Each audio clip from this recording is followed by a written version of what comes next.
بسم اللہ الرحمن الرحیم نحمد اللہ ونصلی علی رسولہ الکریم اما بعد۔ حضور اکرم صلی اللہ علیہ وسلم کی آمد سے پہلے زمانہ جاہلیت میں کچھ غلط باتیں، عقائد مشہور تھے، پائے جاتے تھے، جن کو اسلام نے آ کر ختم فرما دیا اور ان کے اوپر زد لگائی اور ان کی حیثیت بالکل ختم فرما دی۔ ان عقائد میں سے اور ان باتوں میں سے ایک بات یہ تھی کہ لوگ بدشگونی لیا کرتے تھے، بدفعلی لیا کرتے تھے۔ کسی شخص کے کوئی کام کرنے کا ارادہ ہوتا تو وہ پرندہ اڑاتا۔ اگر پرندہ دائیں طرف اڑ جاتا تو وہ نیک فعل لے لیتا، اچھی فعل ہے، اور اگر بائیں طرف اڑ جاتا تو وہ کہتا بری فعل ہے، یہ کام نہیں کرنا چاہیے۔ جانور چلتے چلتے دائیں طرف مڑ جاتا تو کہتا ہے اچھی فعل ہے، بائیں طرف مڑ جاتا تو کہتا ہے بری فعل ہے، نہیں کام کرنا چاہیے۔ اور اس زمانے کے سلاطین بادشاہ جنگوں پر نکلتے تھے، نکلنے سے پہلے وہ پرندہ اڑاتے تھے۔ اگر دائیں طرف وہ اڑ جاتا تو کہتے کہ یہ تو اب جنگ میں فتح ہوگی، اور اگر بائیں طرف مڑ جاتا تو کہتے اس جنگ کے اندر ہمیں شکست ہوگی۔ اس طریقے سے زمانہ جاہلیت کے اندر یہ باتیں، بدشگونی لینے والی باتیں مشہور تھیں، پائی جاتی تھیں۔ اور آج کل کے زمانے میں بھی بہت سارے لوگ مسلمان بدشگونی لیتے ہیں اور ان کاموں کے اندر پڑے ہوئے نظر آتے ہیں۔ مثال کے طور پر کسی شخص کے کام کرنے کا ارادہ ہو اور وہ چلتے چلتے اس کے راستے میں کوئی بلی جو ہے نا وہ راستہ کاٹ لے تو وہ بدشگونی لے لیتے ہیں کہ یہ کام نہیں کرنا چاہیے۔ اور کسی شخص کے گھر کی دیوار کے اوپر کوا آ کر بیٹھ جاتا ہے تو وہ اس سے بھی بدشگونی لیتے ہیں کہ اب پتہ نہیں کیا ہوگا۔ تو یہ ہمارے ہاں اب بدقسمتی یہ ہے کہ مسلمانوں کے اندر بھی یہ باتیں پائی جاتی ہیں۔ حضور اکرم صلی اللہ علیہ وسلم نے ان زمانہ جاہلیت کی ان باتوں کو ختم فرمایا، اور آپ نے فرمایا کہ لا طیرۃ، اسلام کے اندر بدشگونی کی کوئی حیثیت نہیں ہے، بدفعلی کی کوئی حیثیت نہیں ہے۔ آپ صلی اللہ علیہ وسلم نے ایک روایت میں آتا ہے، ارشاد فرمایا کہ آپ نے فرمایا پرندہ دائیں طرف اڑ جائے تو اس سے کیا فائدہ ہوگا، بائیں طرف مڑ جائے اس سے تمہیں کیا نقصان ہوگا۔ اور ایک اور روایت میں آتا ہے کہ آپ صلی اللہ علیہ وسلم نے فرمایا الطیرۃ شرک، الطیرۃ شرک، الطیرۃ شرک، او کما قال علیہ الصلاۃ والسلام۔ آپ نے 3 دفعہ تاکید جو ہے نا وہ تاکید سے یہ بات ارشاد فرمائی کہ بدفعلی لینا شرک ہے، بدفعلی لینا شرک ہے، بدفعلی لینا شرک ہے۔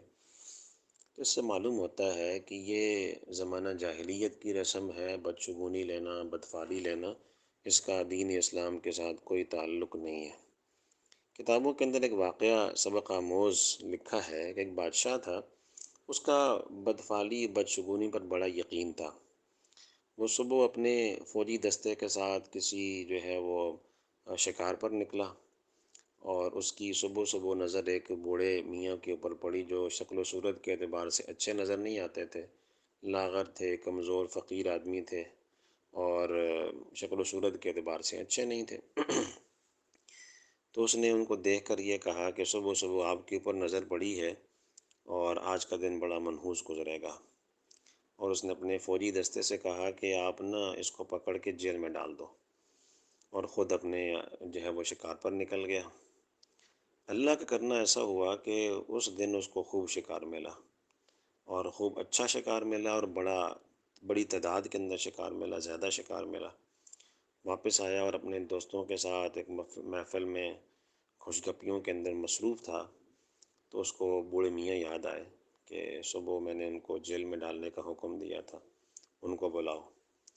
بابا جی کو بلایا گیا، بوڑھے میاں کو بلایا گیا، تو اس نے کہا کہ میں نے صبح آپ کو دیکھا تھا، اور میرا یہ خیال تھا کہ میرا دن بڑا منحوس گزرے گا۔ میں نے آپ جیسے بدشکل انسان کو دیکھا ہے، لیکن خیر ہمیں اچھا شکار ملا ہے، بڑی تعداد کے اندر شکار ملا ہے، لہٰذا آپ جا سکتے ہیں۔ بوڑھے میاں نے جانے سے پہلے بادشاہ سے کہا کہ اگر میں جان کی امان پاؤں تو آپ سے ایک بات کہوں۔ بادشاہ نے کہا جی کہیں۔ تو بوڑھے میاں نے کہا کہ دیکھیں میں ایک کمزور آدمی اور آپ بڑے طاقتور آدمی ہیں، اور میں فقیر آدمی، آپ مالدار آدمی ہیں، میں بدشکل آدمی اور آپ بڑے خوبصورت آدمی ہیں۔ لیکن بات یہ ہے کہ جب آپ کا صبح کے وقت میرے اوپر آپ کی نظر پڑی جانے سے پہلے، تو آپ کا دن تو بڑا اچھا گزرا ہے، لیکن جب میں نے آپ کو دیکھا ہے، آپ جیسے خوبصورت انسان کو دیکھا ہے، تو میرا دن تو بڑا جو ہے برا گزرا ہے۔ میں تو جیل میں جو ہے وہ سڑتا رہا، جیل کے اندر میرا دن گزرا۔ تو سوچنے کی بات یہ ہے کہ منحوس آپ ہے یا میں ہوں۔ تو اس واقعے سے ایک سبق ملتا ہے کہ نحوست کسی انسان کے اندر نہیں ہوتی، اور یہ بدشگونی اس کا دین اسلام کے ساتھ کوئی تعلق نہیں ہے۔ لہٰذا یہ زمانہ جاہلیت کی رسم ہے بدشگونی لینا، اس سے انسان کو بچنا چاہیے۔ لیکن اس کے ساتھ ساتھ یہ بات بھی جو ہے نا وہ ہمارے علم میں ہونی چاہیے کہ نیک فعل لینا اس کی گنجائش ہے، اس کا اسلام کے اندر منع نہیں کیا گیا۔ اسلام کے اندر اس بات کی گنجائش موجود ہے کہ کوئی بندہ نیک فعل لے سکتا ہے، نیک شگون لے سکتا ہے۔ نبی کریم صلی اللہ علیہ وسلم کا ارشاد ہے، آپ نے فرمایا مجھے نیک فعل پسند ہے۔ صحابہ کرام نے ارشاد فرمایا یا رسول اللہ صلی اللہ علیہ وسلم نیک فعل کیا ہوتی ہے؟ آپ نے فرمایا الکلمۃ الطیبہ، کہ کسی کی زبان سے اگر کوئی بات سنی اور آپ نے اس سے ایک اچھی جو ہے نا وہ فعل لے لی اور نیک فعل لے لی، تو وہ ایک اچھی بات ہے، اس کی گنجائش ہے۔ تو معلوم یہ ہوا کہ بدفعلی لینا اس کی اسلام کے اندر کوئی گنجائش نہیں ہے، لیکن نیک فعل لینا اس کی اسلام کے اندر گنجائش موجود ہے۔ کسی کام کے کرنے کا ارادہ ہو اور بندہ کسی خوبصورت انسان کو دیکھ لے اور کہے کہ لگتا ہی ہے کہ آج کا دن میرا یہ کام ہو جائے گا، یا جو ہے نا وہ میرا یہ کام ہونے میں کوئی مشکل پیش نہیں آئے گی، تو اچھی فعل لینے میں اسلام کے اندر جو ہے وہ کوئی منع نہیں ہے، اس کی گنجائش موجود ہے۔ تو ایک زمانہ جاہلیت کی یہ رسم بدشگونی، اس سے اسلام نے منع فرمایا۔ اور دوسری بات جو جس بات سے اسلام نے منع فرمایا ہے، وہ ہے نجومیوں کے پاس جانا اور ان سے اپنے مستقبل کے حالات کا پتہ کرنا کہ ہمارے لیے اب آئندہ دنوں میں دن کیسے آ رہے ہیں، ہمارے حالات کیسے ہوں گے، ہماری زندگی کیسے گزرے گی۔ جیسے ہمارے ہاں آج کل ہوتا ہے کہ لوگ اپنی نجومیوں کے پاس جا کر ان سے جو ہے نا وہ اپنے ہاتھ کی لکیریں دکھوا کر معلومات لیتے ہیں کہ بتاؤ میری شادی کب ہونی ہے، شادی ہو گئی ہے تو بتاؤ میری زندگی کیسے گزرنی ہے، یعنی خوشیاں آئیں گی، غمی ہوگی، کیا ہوگا۔ تو وہ نجومی مختلف قسم کے ذائچے بنا کر اور مختلف قسم کا حساب لگا کر غیب کی خبریں بتا رہا ہوتا ہے، 1 مہینے بعد یوں ہوگا، 2 مہینے بعد یوں ہوگا، تمہارے حالات ایسے ہوں گے۔ تو یہ ایک نجومی کے پاس جا کر غیب کی خبریں دینے والا کام، خبریں لینے والا کام، یہ بھی زمانہ جاہلیت کے اندر پایا جاتا تھا۔ حضور اکرم صلی اللہ علیہ وسلم نے اس بات سے بھی منع فرمایا۔ آپ صلی اللہ علیہ وسلم نے فرمایا من اطاع عرافا فسألہ عن شیء لم تقبل له صلاة 40 لیلہ او کما قال علیہ الصلاۃ والسلام۔ آپ نے فرمایا جس بندے نے کسی نجومی کے پاس جا کر کسی چیز کے بارے میں پوچھا، اور صرف پوچھنے پر آپ صلی اللہ علیہ وسلم فرمایا پوچھا کسی چیز کے بارے میں، تو اس بندے کی 40 دن تک نماز قبول نہیں ہوتی۔ تو یہ جو نجومی غیب کی خبریں دے رہا ہے، غیب کا علم تو اللہ رب العزت کے علاوہ کسی کے پاس نہیں ہے۔ قرآن تو یہ کہتا ہے وَمَا تَدْرِي نَفْسٌ مَاذَا تَكْسِبُ غَدًا وَمَا تَدْرِي نَفْسٌ بِأَيِّ أَرْضٍ تَمُوتُ۔ تمہیں نہیں معلوم، تمہیں کیا پتا کہ کل کیا تم کرو گے، تم کل کیا کماؤ گے، کیا کام کرو گے، اور تمہیں یہ بات بھی معلوم نہیں کہ تمہیں زمین کے کس ٹکڑے پر جا کر موت آئے گی۔ قرآن تو یہ کہہ رہا ہے، غیب کا علم تو اللہ پاک کے پاس ہے، اور یہ نجومی غیب کی جو خبریں دے رہا ہوتا ہے، اس کے بارے میں تو یوں کہنا چاہیے کہ جس کو اپنی ذات کا نہیں پتہ، وہ دوسرے انسان کو غیب کی خبریں دے رہا ہوتا ہے۔ علامہ ابن جوزی رحمۃ اللہ علیہ نے بڑا عجیب سبق آموز واقعہ لکھا ہے۔ فرماتے ہیں ایک بادشاہ تھا، اس کو بھی نجومیوں پر بڑا یقین تھا، اور اس نے اپنے دربار کے اندر ایک شاہی نجومی رکھا ہوا تھا۔ اس کا اسٹیٹس دے رکھا تھا کہ یہ ہمارا شاہی نجومی ہے۔ اس سے وہ اپنے ذائچے وغیرہ بنوا کر، حساب و کتاب لگوا کر اپنی جو ہے امور سلطنت کے بارے میں مشورے کرتا تھا۔ جیسے مثال کے طور پر جنگ پہ نکلنا ہے تو فتح ہوگی یا فتح نہیں ہوگی، اس طریقے سے۔ ایک دفعہ اس بادشاہ نے اس نجومی سے پوچھا کہ یہ بتاؤ حساب لگا کر کہ میں کتنا زندہ رہوں گا، میری زندگی کتنی باقی ہے۔ تو نجومی نے حساب لگایا، ذائچے بنائے، اور ذائچے بنانے کے بعد، حساب لگانے کے بعد اس کو کہا کہ بس آپ 1 مہینے تک زندہ رہیں گے، اس کے بعد آپ کی موت واقع ہو جائے گی۔ تو بادشاہ نے جب یہ بات سنی تو اس کو تو زندگی بھول گئی، بڑا خوبصورت تھا، لیکن 2 دنوں میں وہ کمزور، لاغر جو ہے نا وہ ہو گیا، کھانا پینا اس نے چھوڑ دیا، اور دن بدن اس کی طبیعت، حالت بگڑتی ہوئی نظر آ رہی تھی۔ ایک دن اس کا وزیر اعظم جو تھا، وزیر تھا، اس نے دیکھا کہ بادشاہ کو اچانک سے کیا ہو گیا، کمزور، لاغر، بیمار ہوتے چلے جا رہے ہیں۔ تو ان سے جا کر گھر میں ملاقات کی اور کہا بادشاہ سلامت، آپ کو کیا ہو گیا؟ یہ آپ 2 دنوں میں، 3 دنوں میں اتنے کمزور کیسے ہو گئے؟ تو بادشاہ نے کہا کہ میرے جو ہے وہ نجومی نے یہ کہا کہ آپ بس 1 مہینے تک زندہ رہیں گے، پھر آپ مر جائیں گے، تو اب زندگی کا کیا فائدہ؟ وزیر اعظم جو تھا اس کو بڑا سمجھدار تھا، چالاک تھا، اور اس کو ان نجومیوں کے اوپر ذرا بھی کوئی یقین نہیں تھا۔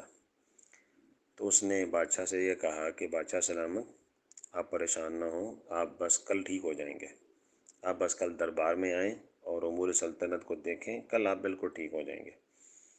اور اس نے جلاد کو بلایا اور جلاد سے کہا کہ بالکل تیار رہنا، اور دربار کے اندر دربار لگا ہوگا، تیار رہنا، میرے حکم کا انتظار کرنا۔ پہلے سے اس کو تیار کر دیا۔